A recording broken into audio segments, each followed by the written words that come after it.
झांकियां तेरे भवन की कर रहे सब देवगण।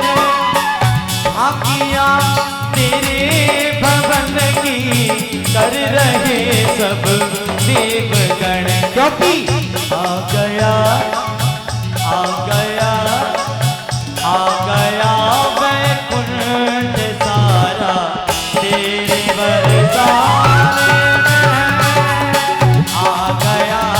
नारायणाय नमः माधवाय नमः हस्तौ प्रक्षाल्य हस्ते यक्षत पुष्पाण्यादाय नन्दनन्दनं ध्यायेत् गोपाल बालं भुवनैकपालं संसारमायामतिमोहजालं यशोद्विशालं शिशुपालकालं बालं मुकुन्दं मनसा स्मरामि।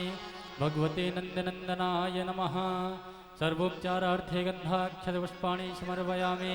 नैवेद्यं नैवेदयामि। आत्मनीयं जलं समर्पयामि। पुष्पं पुष्पमालां परिधापयामि। प्रार्थनापूर्वक नमस्करोमि। यस्तो यते श्रुतिगणैः निपुणैरजस्रं सम्पूज्यते कृतुगतैः प्रणतैः क्रियाभिः तं सर्वकर्मफलदं निजसेवकानां श्रीमद्बिहारिचरणं शरणं प्रपद्ये। भगवते नन्दनन्दनाय नमः।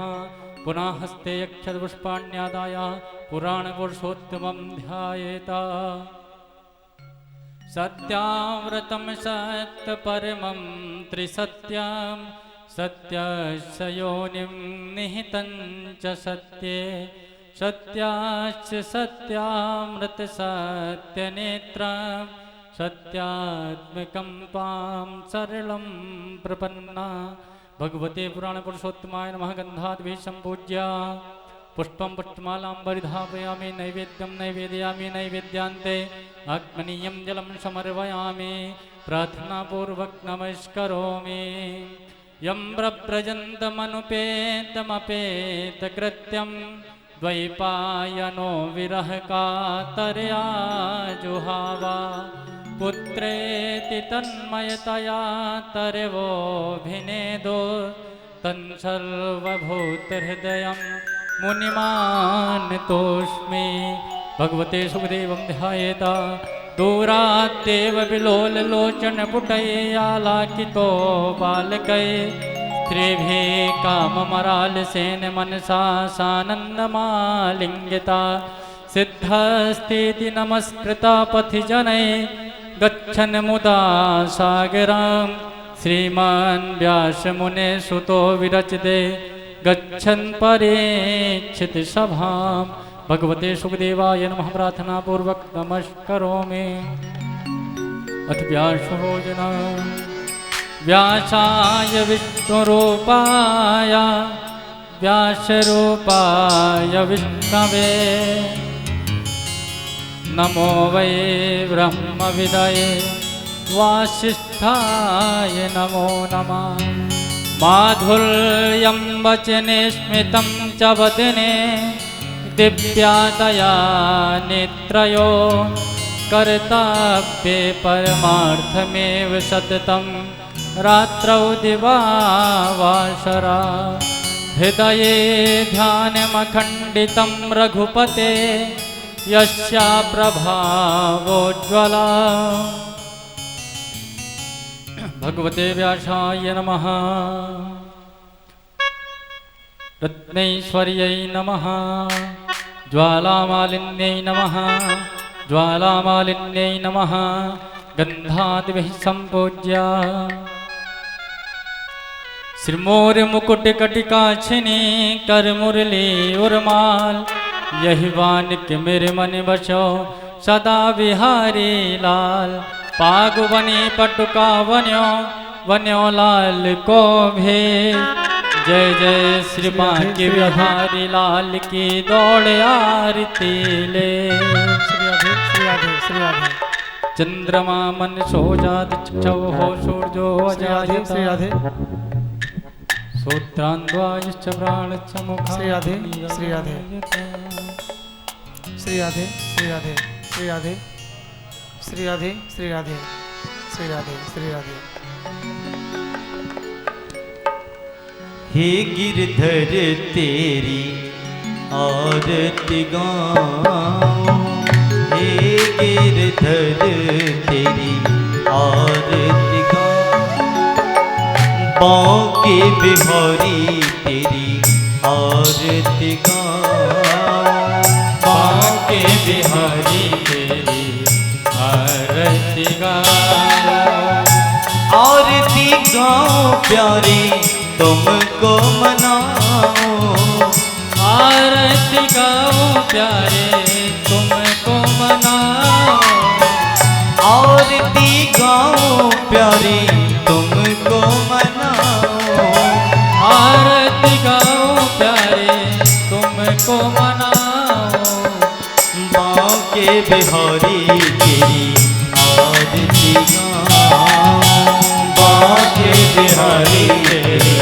आरती गाऊं, चरणों से निकली है गंगा प्यारी, चरणों से निकली है गंगा प्यारी, जिसने सारी दुनिया तारी, जिसने सारी दुनिया तारी, मैं तो उन चरणों को शीश नवाऊं, उन चरणों को मैं शीश नवाऊं, मेरे बांके बिहारी तेरी आरती गाऊं, बांके बिहारी तेरी आरती गाऊं, श्री हरिदास के प्यारे तुम हो, श्री हरिदास के प्यारे तुम हो,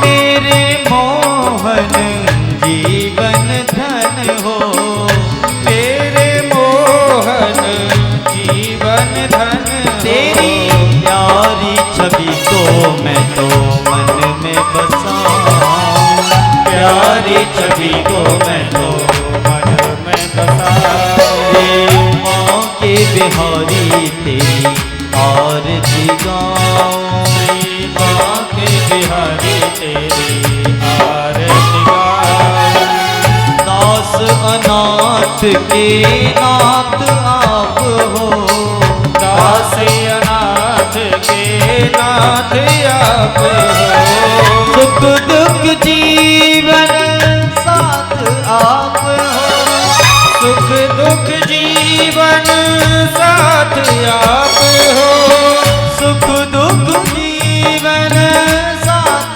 आप हो, सुख दुख जीवन साथ आप हो, तेरे युगल छवि पे मैं तो बलि बल जाऊं, युगल छवि पे मैं तो बलि बल जाऊं, बांके बिहारी तेरी आरती गाऊं,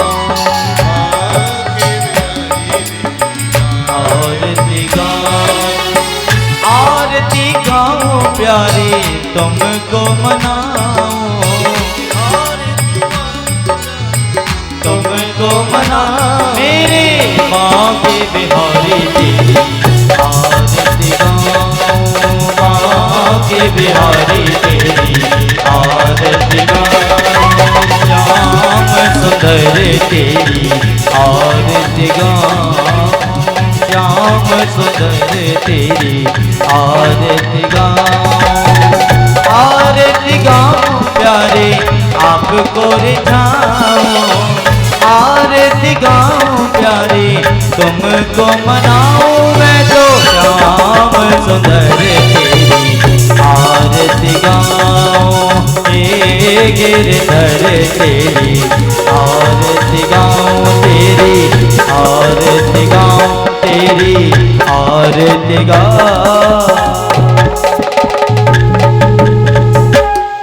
ओम जलेन सिद्धीकरणं मंदपुष्पै देवादिवन्दनम् आरोग्यार्थे आत्मकल्याणार्थं कल्याणार्थे आत्मादिवन्दनं देवो शान्तिरन्तरिक्षं शान्तिः पृथिवी शान्तिरापः शान्तिरोगदयः शान्तिः वनस्पतयः शान्तिविश्वे देवाः शान्तिब्रह्म शान्तिः सर्वं शान्तिः शान्तिरेव शान्तिः सामा शान्तिरेधि मन्त्रपुष्पाञ्जलिं हस्ते पुष्पाण्यादाय हरिः ओं यज्ञेनज्मयजिन्ददेवास्तानि धर्माणि प्रथमान्यासन्नातेः नाकं महिमानः सजन्त्यत्पूर्वे साध्याः सन्ति देवाः हरिः ओं एकदन्ताय विद्महे वक्रतुण्डाय धीमहि तन्नो दन्ती प्रचोदयात् हरिः ओं नन्दनन्दनाय विद्महे यशोदानन्दनाय धीमहि तन्नः श्रीकृष्णः प्रचोदयात् हरिः ओं रसभानुजायै च विद्महे कृष्णप्रियायै च धीमहि तन्नो श्रीराधा प्रचोदयात् सेवन्तिकामकुलचम्पकपाटिलब्धे पुण्यागजादिगर्भैरलिसालिपुष्पै बिल्वप्रवालितुलसीदलमञ्जरीभिः त्वां पूजयामि जगदीश्वरि मे प्रसीद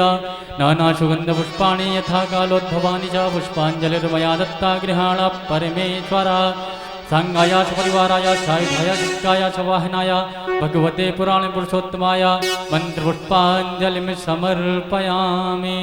बोले भागवत भगवान की जय, जय श्री महाराज की जय, सुखदेव स्वामी की जय, वृंदावन बिहारी लाल की जय।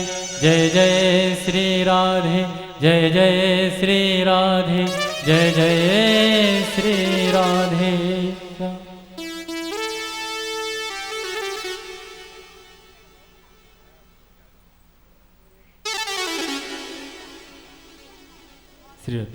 सभी यजमान अपने यथास्थान पर बैठकर पूज्य महाराज श्री के श्रीमुख से श्रीमद् भागवत कथा का रसपान करें। श्री राधे, जय श्री राधे।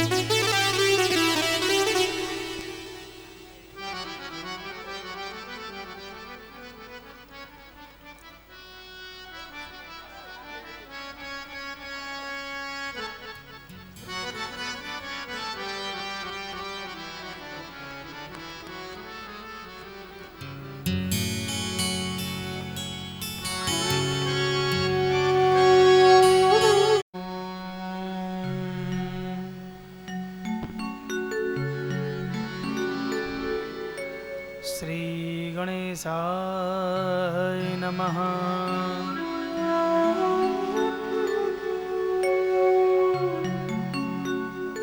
श्री सरस्वती नमः।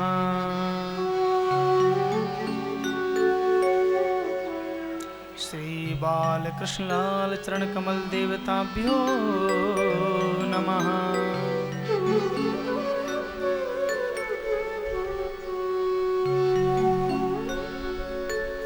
वक्रतुंड महाकाय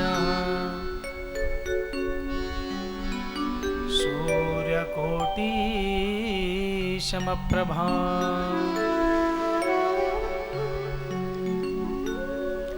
निर्विघ्नं कुरु मे देवा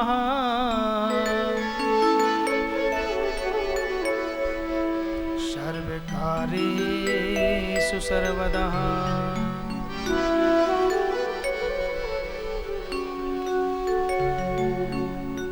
नारायणं नमस्कृत्यं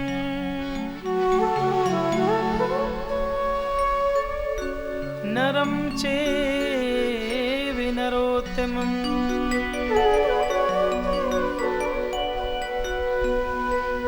देवीं सरस्वतीं व्यासं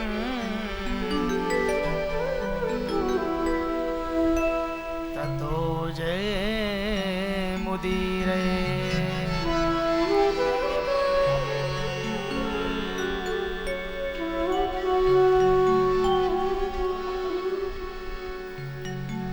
वंशी विभूषितिकरा नवनीरदाभा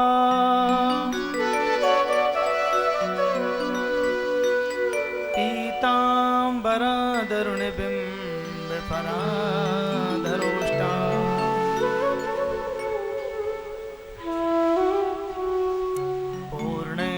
पूर्णेन्दुसुन्दरमुखा करविन्दनेत्रा कृष्णात् परं किमपि तत्त्वमहं न न जाने।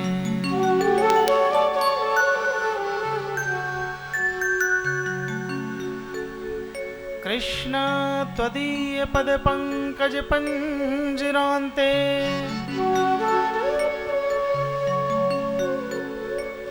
अद्देव मैं विशतु मानस राजहंसा।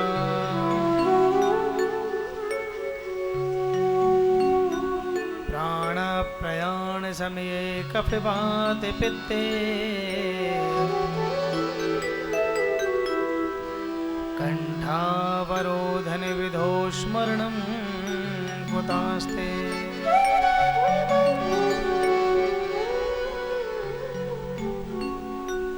गुरुर्ब्रह्मा गुरुर्विष्णु गुरुर्देवो महेश्वरा।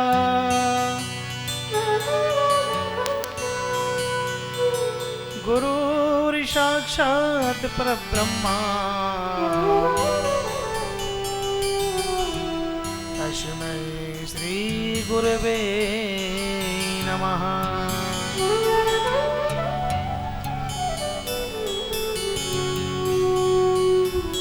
वृंदावन के वृक्ष को कि मरमी न जाने को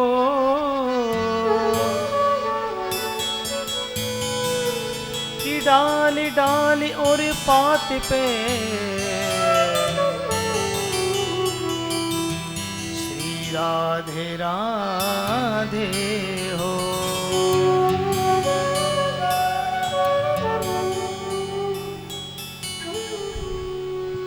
कि वृंदावन वीथिन शगन कुंजन श्यामा श्याम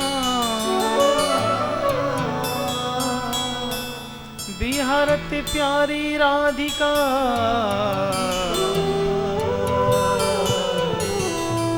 दूल्हा श्याम सुजा।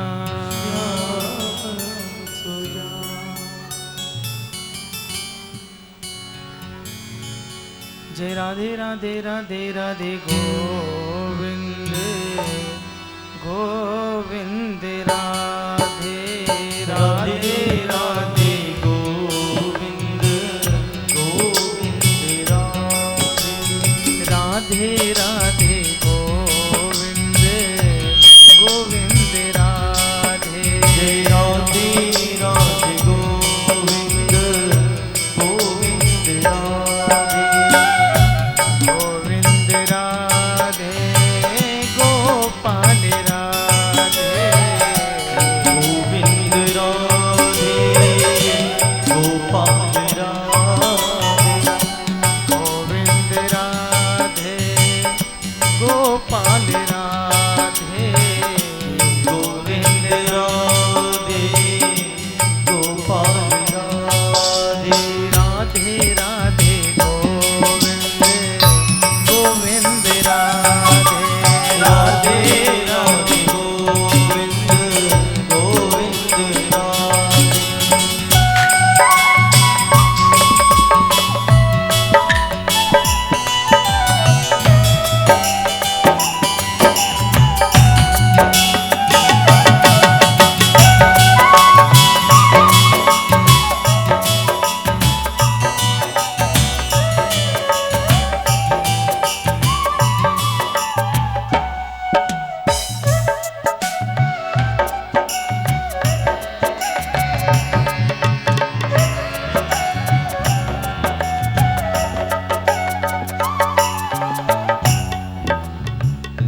गोविंद राधे गोपाल राधे। गोविंद राधे गोपाल राधे। गोविंद राधे गोपाल राधे। गोविंद राधे गोपाल राधे। गोविंद राधे गोपाल राधे। गोविंद राधे गोपाल राधे। गोविंद राधे गोपाल राधे गोविंद राधे गोपाल राधे राधे राधे राधे गोविंद गोविंद राधे राधे राधे राधे राधे गोविंद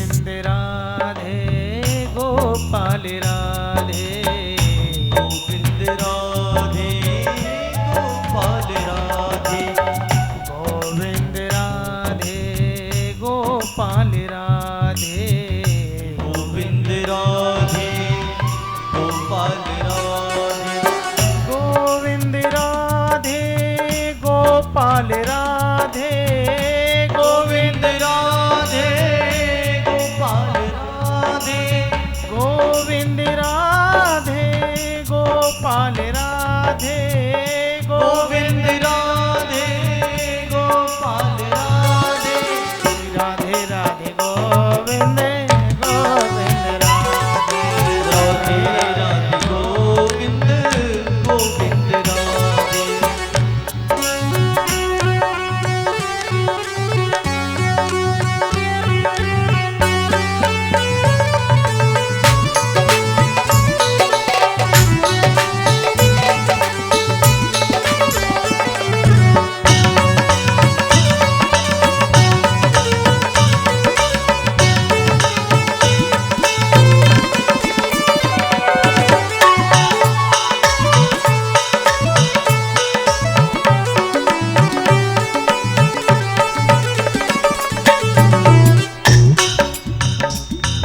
राधे राधे गोविंद गोविंद राधे राधे राधे गोविंद गोविंद राधे राधे गोविंद गोविंद राधे राधे गोविंद गोविंद राधे गोविंद राधे गोपाल राधे गोविंद राधे गोपाल राधे गोविंद राधे गोपाल राधे गोविंद राधे गोपाल राधे राधे राधे गोविंद गोविंद राधे राधे राधे गोविंद गोविंद राधे राधे राधे गोविंद गोविंद राधे राधे राधे गोविंद गोविंद राधे गोविंद राधे गोपाल राधे गोविंद राधे गोपाल राधे वृंदावन में राधे राधे गोवर्धन में राधे राधे त्रिपुरा में राधे राधे भानोरी में राधे राधे राधे राधे राधे राधे राधे राधे राधे राधे राधे राधे राधे राधे राधे गोविंद गोविंद राधे राधे राधे गोविंद गोविंद राधे राधे राधे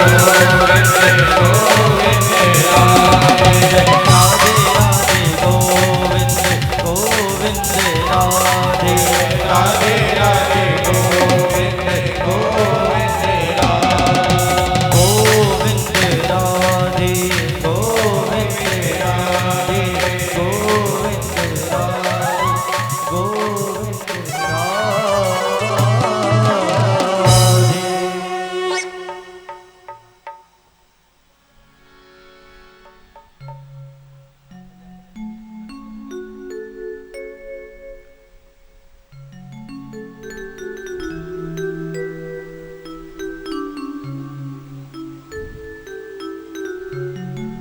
अकारण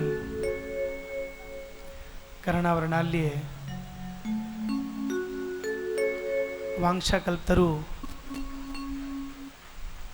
बरडो पीतम्बरधारी श्री बालकृष्ण लाल के चरणों में हम सभी भक्ति प्रिय माताएं एवं भाव प्रिय भाई ठाकुर जी के चरणों में बारंबार प्रणाम करते हैं।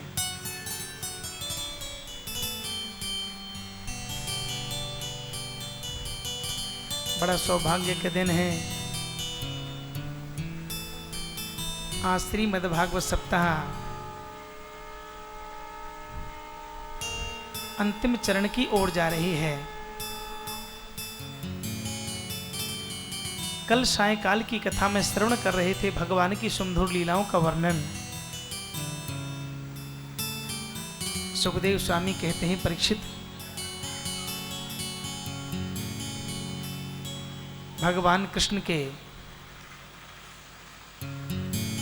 रुक्मिणी जी के साथ में विवाह हुआ और देखो भगवान के एक नहीं, दो नहीं, हजार नहीं, 16,108 विवाह हुए।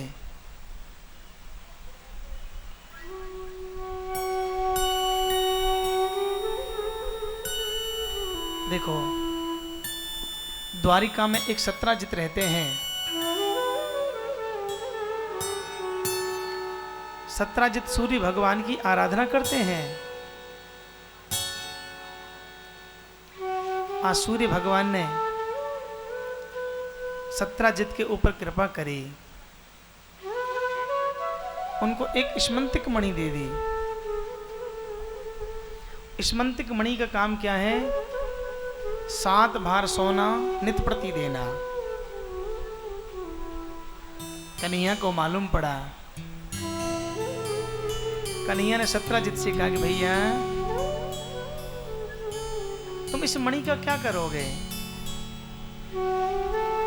अरे 7 भार सोना नित प्रति देती है, इसको तुम राजा को दे दो। अरे राजा के पास धन होगा तो प्रजा की सेवा करेगा, तुम इतने धन का क्या करोगे? लेकिन सत्राजित ने स्मंतिक मणि नहीं दी। देखो ठाकुर जी की ऐसी कृपा हुई। सत्राजित का एक भाई है प्रसेन। प्रसेन ने कहा कि भैया इस मणि को मुझे दे दो। प्रसेन को मणि को दे दिया। प्रसेन ने मणि को गले में धारण किया और शिकार खेलने को चला गया। देखो भैया, ये मणि हीरा मोती पन्ना पुखराज ये किसी को नुकसान भी कर सकते हैं और ये फायदा भी कर सकते हैं। अब प्रसेन ने क्या किया? उस मणि को लेकर शिकार खेलने को चला गया। जब शिकार खेलने को गया तो शिकार में आज मारा गया। शाम हो गई लेकिन प्रसेन घर में नहीं लौटा। जंगल में प्रसेन को किसी जीव हिंसकों ने मार दिया।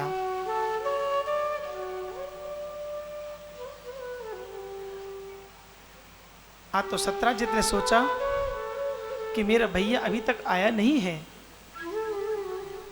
मुझे ऐसा लगता है कि मेरे भाई को किसी ने मार दिया स्मंतिक मणि के कारण।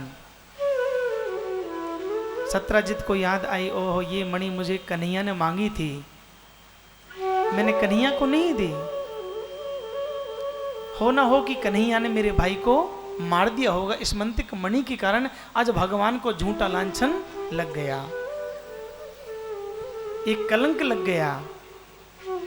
देखो भैया, आश्विन चौथ के चंद्रमा को जब देख लेते हैं ना तो कलंक लग जाता है। नहीं देखना चाहिए।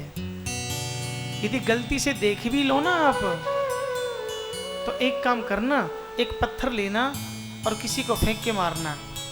वो तुमको 2-4 गाली देगा, तुम्हारा दोष समाप्त हो जाएगा। देखो भैया, ऐसा मत करना। छोटा सा पत्थर लेना, कहीं मोटा पत्थर किसी के मार दो। जो आश्विन चौथ के चंद्रमा को देख लेता उसे झूठा लांछन लगता है, कलंक लग जाता है। चंद्रमा कलंक देने वाला होता है और जिसकी कुंडली में चंद्रमा शत्रु भाव का हो, नीच भाव का हो, समझ लेना उसके जीवन में एक कलंक तो लगेगा ही लगेगा, उसे कोई बचा नहीं सकता है। आज भगवान को झूठा लांछन लग गया। रुक्मिणी के कानों में बात आई। रुक्मिणी ने कहा कि प्रभु एक बात कहूँ, कहो देवी क्या बात है। कहा कि मैंने सुना है तुमने सत्राजित से स्मंतिक मणि मांगी थी। प्रभु मुझे मालूम है आपने स्मंतिक मणि को नहीं चुराया, लेकिन आज द्वारका में एक चर्चा का विषय बना पड़ा है कि आ तो द्वारकाधीश ने स्मंतिक मणि को ले लिया। प्रभु आज आपको झूठा कलंक लग चुका है। कन्या ने रुक्मिणी से कहा कि रुक्मिणी चिंता मत करो, द्वारपालों को लिया, स्मंतिक मणि की खोज में चले गए। जब खोज में गए तो क्या देखने की प्रसेन मरा पड़ा है, लेकिन स्मंतिक मणि नहीं है।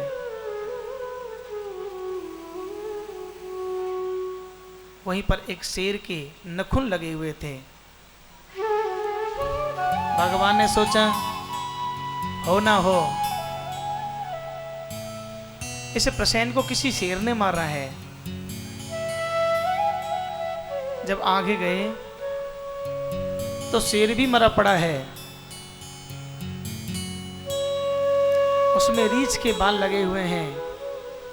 कन्या ने सोचा ओहो हो ना हो इसे किसी रीछ ने मारा है। आगे गए तो एक जामवंत जी की गुफा है।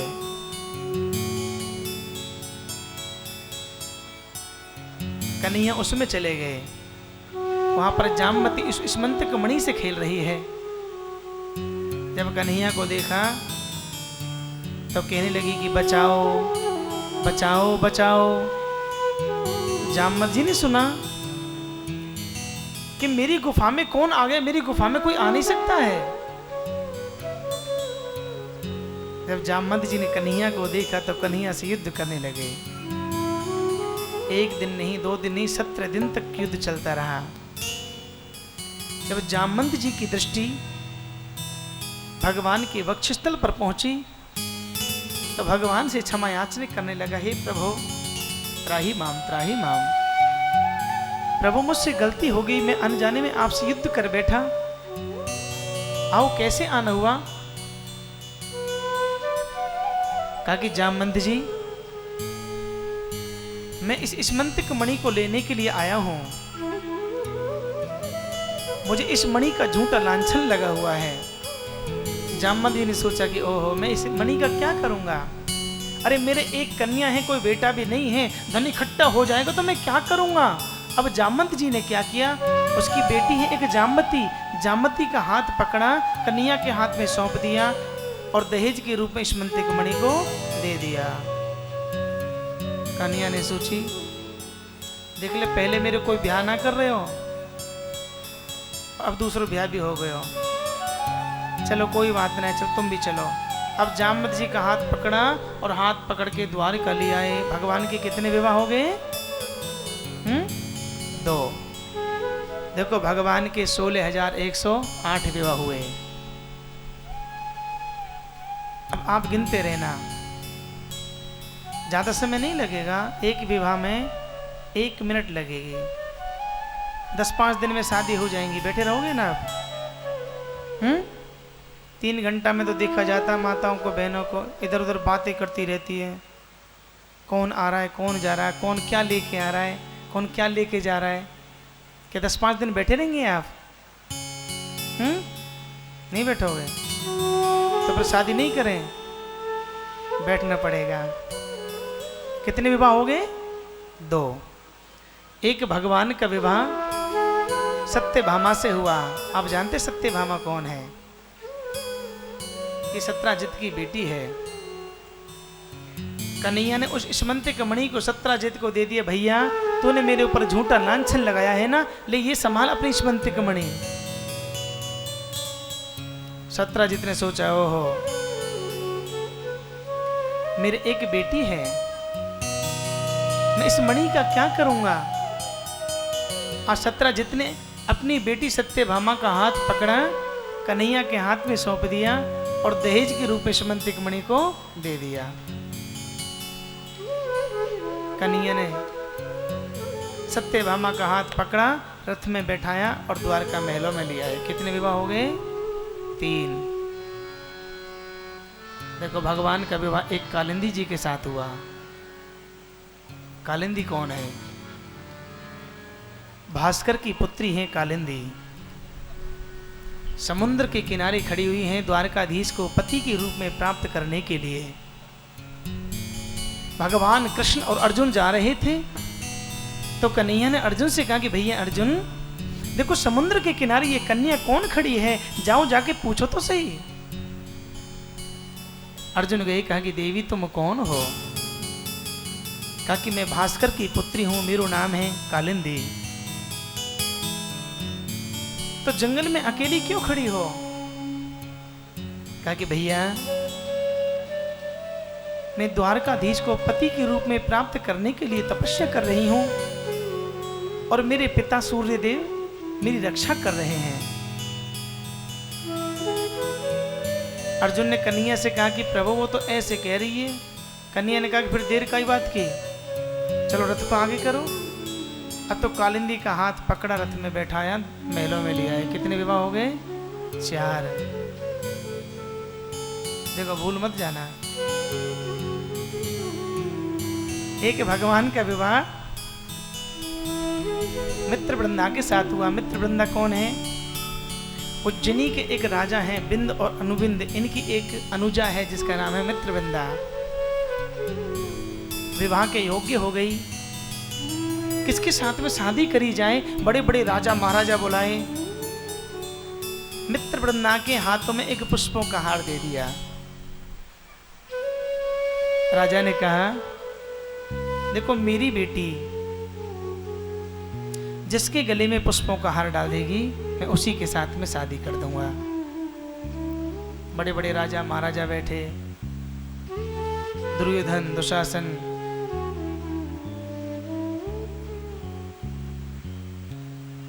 लेकिन जब श्याम सुंदर को देखा मित्रवृंदा ने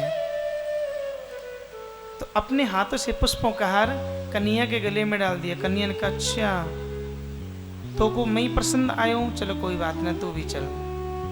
कितने ब्याह हो गए? 5। एक नागरजती के साथ हुआ। नागरजती कौन है? देखो छत्तीसगढ़ की एक राजा है नग्नजित, उनकी एक राजकुमारी है जिसका नाम है नागरजती। विवाह के योग्य हो गई है। किसके साथ में शादी करें? बड़े बड़े राजा महाराजाओं को बुलाया, 7 बैलों को एक साथ में खड़ा कर दिया। कहा कि जो एक साथ में 7 बैलों को नाथ देगा उसी के साथ अपनी बेटी का विवाह कर दूंगा। बड़े बड़े राजा महाराजा आए, अब तो बैलों को नाथने लगे लेकिन सब परास्त हो गए। राजा ने कहा कि तुम कैसे राजा हो?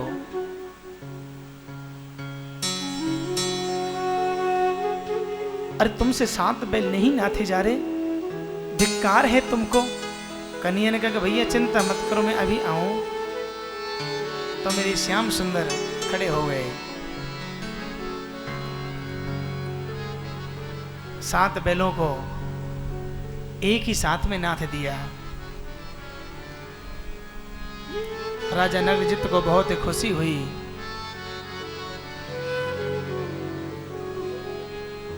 अपनी बेटी का हाथ पकड़ा और कन्हैया के हाथ में सौंप दिया।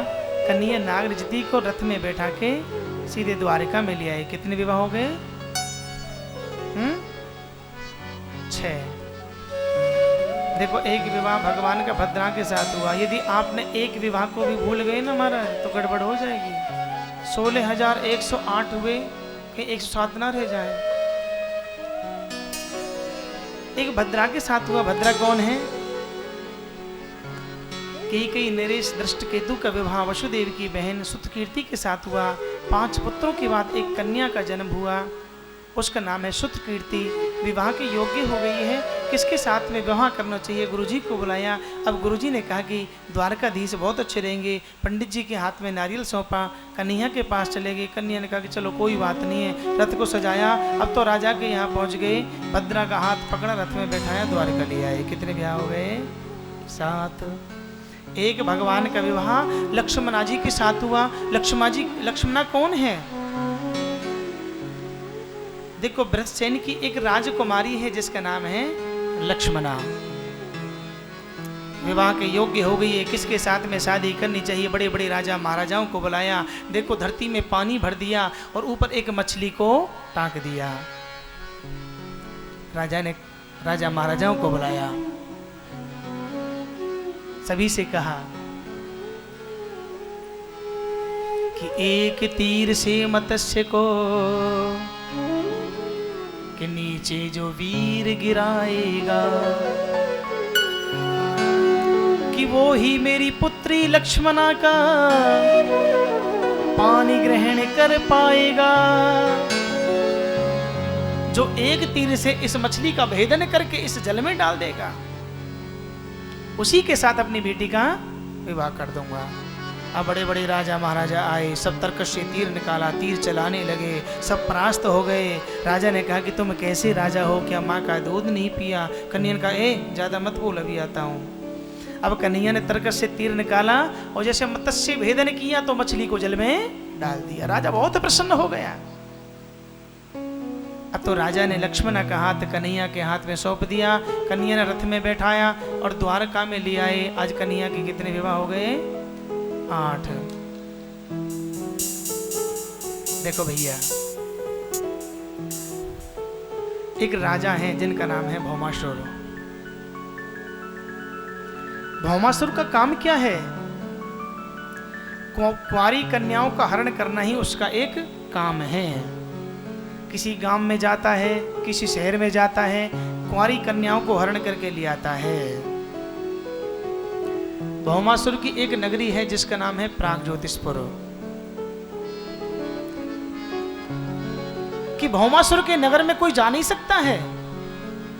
चारों तरफ जल ही जल भरा हुआ है, पानी पानी भरा हुआ है, कांटे कांटे लगे हुए हैं, उसके नगर में कोई जा नहीं सकता है। भौमासुर का काम क्या है? कुंवारी कन्याओं का हरण करना। उसने 1000, 2000, 10,000, 15,000, 18,000, उसने 18,100 कन्या इकट्ठी कर रखी है। 16,100 कन्याओं ने भगवान को पुकारा कि हे गोविंद,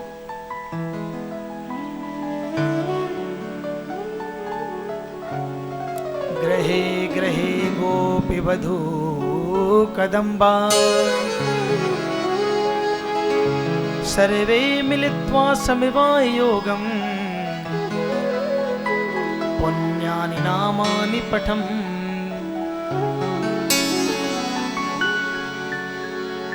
ग्रहे ग्रहे ग्रहे कहते हैं घर के लिए। भगवान को पुकारा कि हे गोविंद, इस दुष्ट ने हमको घर घर से चोरी करके यहाँ बंदी बना के रखा है। हे प्रभु, हम आपसे प्रार्थना करे हैं, इस दुष्ट से छुटकारा दिलवा दीजिए। भगवान से प्रार्थना करिए। भगवान ने उन कन्याओं की पुकार सुनी। कन्या ने क्या किया?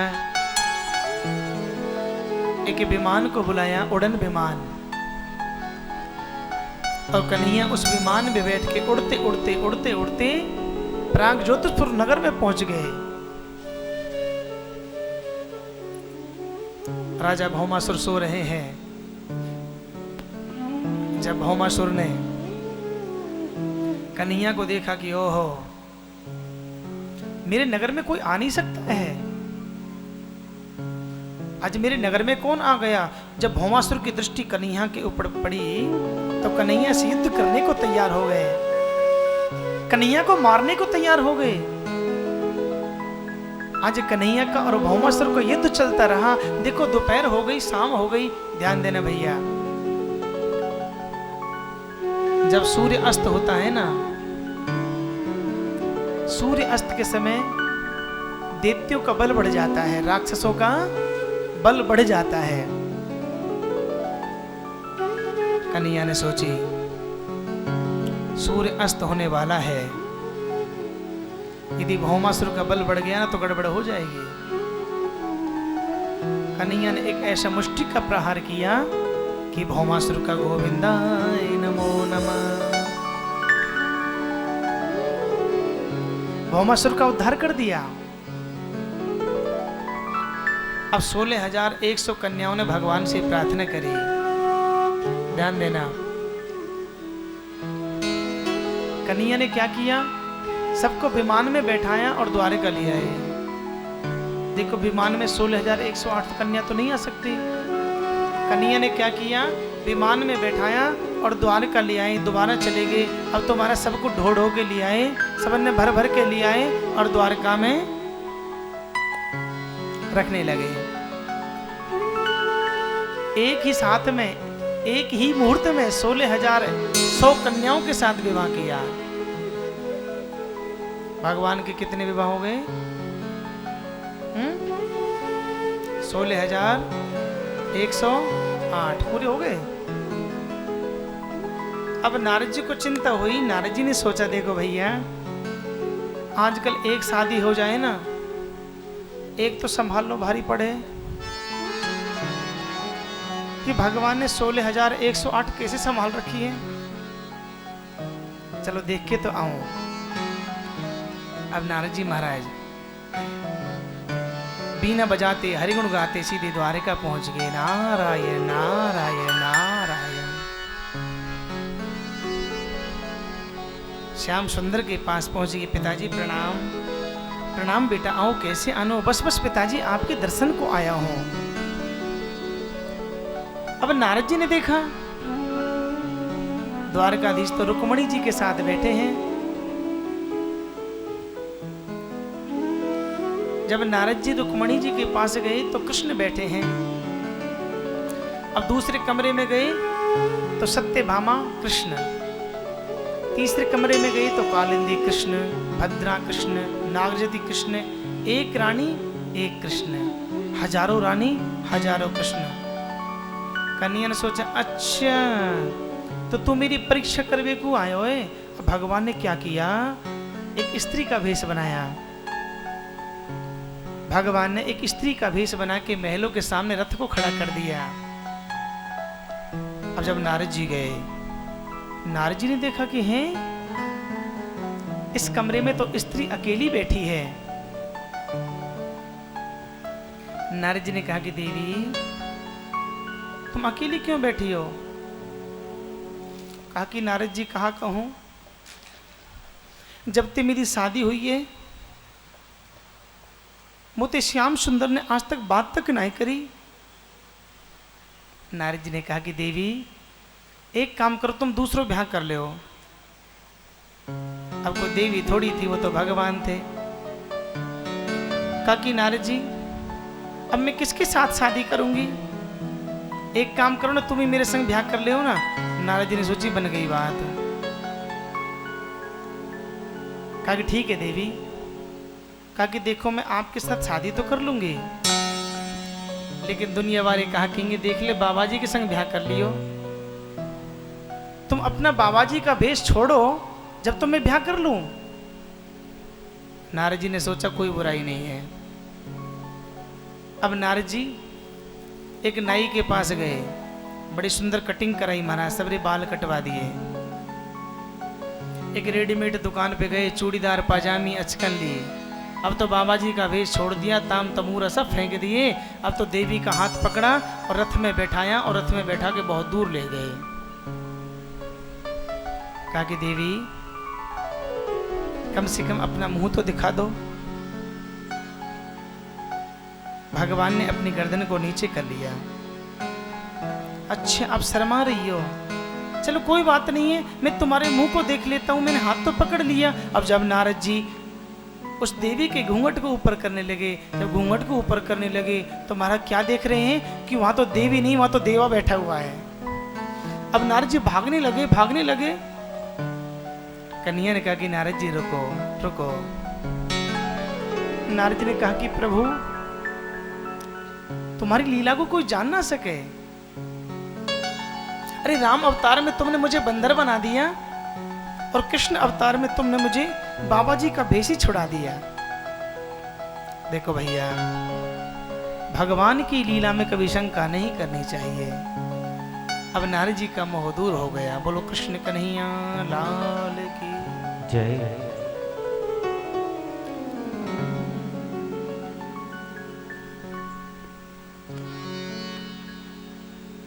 आज भगवान कृष्ण रुक्मिणी जी के साथ बैठे हुए हैं, हास और परिहास कर रहे हैं। देखो भैया, गृहस्थ आश्रम है, गृहस्थ आश्रम में जब तक हास और परिहास ना हो तो गृहस्थ आश्रम का दायित्व पूरा नहीं होता है। कन्हैया ने कहा कि रुक्मिणी देखो, मेरे तो बहुत विवाह हो गए, अरे आपका संबंध तो शिशुपाल के साथ हुआ, तुम जाओ शिशुपाल के साथ में चली जाओ, वो मेरे बुआ को छोरा है, वो भी मेरे भैया हैं। इतना रुक्मिणी ने सुना तो रुक्मिणी उदास हो गई। ध्यान देना, स्त्रियों से यदि कोई खट्टी मीठी बात ऐसी कह दे ना, तो स्त्रियों को देखा होगा, कोई छोटी मोटी बात कह दे फिर तो मुंह को फुला के कुप्पा कर लेती है। रुक्मिणी जी उदास हो गई, कहा कि देवी मैं तो मजाक कर रहा था, तुम तो नाराज हो गई। रुक्मिणी ने कहा कि प्रभु तुम सत्य कहते हो, अरे बड़े बड़े संत महात्मा यज्ञ करते हैं, तपस्या करते हैं, तब जाके तुम उनको दर्शन देते हो। मैं एक साधारण अबला, साधारण स्त्री, मैंने आपको एक बार पुकारा, आपने मुझे अपने चरणों में जगह दे दी। कहा कि प्रभु मैं बहुत भाग्यशाली हूं, बड़े बड़े भक्त भक्ति क्यों करें, जब जाके तुम दर्शन देते हो, लेकिन मैं कितनी भाग्यशाली हूं, तुमने एक बार भी मुझे अपने चरणों में जगह दे दी। देखो भैया, ये गृहस्थ आश्रम है, गृहस्थ आश्रम सबसे बड़ा आश्रम है, इसमें घबराना नहीं चाहिए, नोक झोंक चलती रहती है। जब 5 बंदे होते हैं ना तो हमेशा आपस में झगड़ा भी होता है। घर में जब 5 बर्तन होते हैं तो वो बजते हैं, नोक झोंक होनी भी चाहिए। देखो नोक झोंक से क्या होता है, अपना दिल साफ हो जाता है, मन की जो बातें हैं ना सब सामने आ जाती हैं। लेकिन एक दूसरे से बोलना छोड़ दो, लेकिन कब तक, थोड़ी देर के लिए, उसके बाद में सलाह करने लगो, बात करने लगो। ये गृहस्थ आश्रम है, मनुष्य को परिस्थितियों का दास कहा गया है, जीवन में कभी घबराना नहीं चाहिए। आज रुक्मिणी जी ने हास और परिहास किया। अयम ही परमो लाभो ग्रहेषु ग्रहमेधिना यन्मे नियते यामा प्रियाभिरुभामिनी।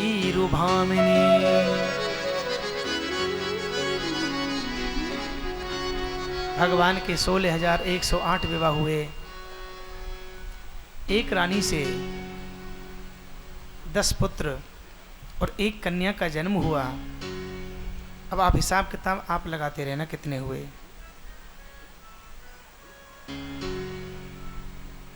सभी यदुवंशी आज द्वारिका में रह रहे हैं। भगवान के पुत्र हैं प्रद्युम्न, अनिरुद्ध, सांब। एक समय की बात है, देखो एक बाणासुर की पुत्री है जिसका नाम है उषा। उषा बहुत सुंदर फोटो बनाती है, बहुत सुंदर चित्र बनाती है। आज रात्रि में सो रही है। आज रात्रि में सोते सोते उनको अनिरुद्ध की स्वप्न दिखाई दिया, अनिरुद्ध दिखाई दिए। रात्रि में सोते सोते कह रही कि हे प्रियतम, हे प्राणनाथ, हे प्रियतम, हे प्राणनाथ। उषा की एक सहेली है जिसका नाम है चित्रलेखा। चित्रलेखा बहुत सुंदर चित्र बनाती है। चित्रलेखा ने कहा कि बहन तुम रात्रि में किसकी याद कर रही हो? हे प्रियतम, हे प्राणनाथ, हे प्रियतम, हे प्राणनाथ, तुम किसकी याद कर रही हो? उषा बताना चाहती है लेकिन बताया नहीं जाता। चित्रलेखा ने फोटो बनाए, कहा कि ये हैं सांब का फोटो बनाया, प्रद्युम्न का फोटो बनाया, कहा कि ये नहीं है।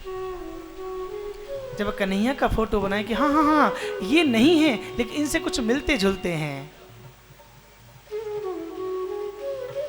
जब अनिरुद्ध का फोटो बनाया कि हाँ हाँ यही है, अब अनिरुद्ध के फोटो को लिया, अपने हृदय से लगा लिया। हे प्रियतम, हे प्राणनाथ, हे प्रियतम, हे प्राणनाथ। आज अनिरुद्ध को भी सपने में उषा दिखाई दी। अनिरुद्ध ने क्या किया, रात्रि में खड़े होकर उषा के महलों में चले गए, उसी के कमरा में चले गए। अब तो उषा और अनिरुद्ध आपस में बातचीत करने लगे। जब बातचीत करने लगे, बानासुर ने सोचा कि मेरी बेटी रात्रि के 12 बजे किससे बातें कर रही है। जब बानासुर महलों में गए तो क्या देख रहे हैं, उषा अनिरुद्ध के साथ बैठी हुई है। तो अनिरुद्ध का हाथ पकड़ा और बंदी बना के रखा है। अनिरुद्धम विलिखितम वीक्षयोया बामुखीया शोषाविषाविति प्राह से माया महीयते। अनिरुद्ध को बंदी बना के रखा। नारद जी द्वारिका चले गए। कहा कि पिताजी आपको कुछ मालूम है, अरे तुम्हारे बेटे को बानासुर ने बंदी बना के रखा है। अब कन्हैया गए, कन्हैया ने बानासुर से युद्ध किया और युद्ध करने के बाद में बानासुर को परास्त किया। अनिरुद्ध और उषा को लेकर महलों में चले आए। अनिरुद्ध का विवाह उषा के साथ कर दिया। आज भगवान कृष्ण और बलराम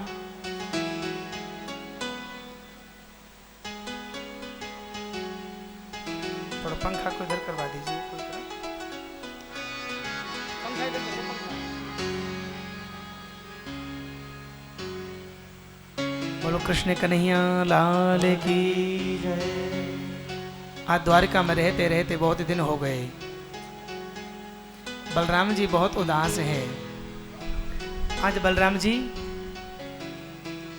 कि चलो कहीं चलना चाहिए, कहीं घूमने चलना चाहिए। देखो भैया, जब घर में मन नहीं लगता है, उदास होते हैं ना, तो कहीं किसी तीर्थ स्थान में जाना चाहिए, तीर्थाटन करना चाहिए। बलराम जी ने सोचा कि जाऊं तो जाऊं कहाँ, चलो वृंदावन चलता हूं। आज बलराम भैया श्री धाम वृंदावन में पहुंच गए और वृंदावन में गुणानुवाद करने लगे कि वृंदावनं संयोगा कि पुरस्तं तरणीनवा कि धन्यं वृंदावनं तेना कि भक्ति नृत्यति यत्र च।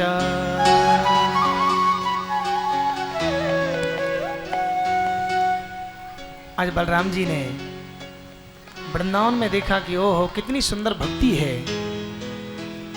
सब गोपी कृष्ण ही कृष्ण पुकारती हैं, कन्हैया ही कन्हैया का नाम लेती हैं। कितना सुंदर भाव है इन ब्रज ब्रजंगनाओं का, ब्रज गोपियों का, ब्रज ग्वालाओं का। हे कृष्ण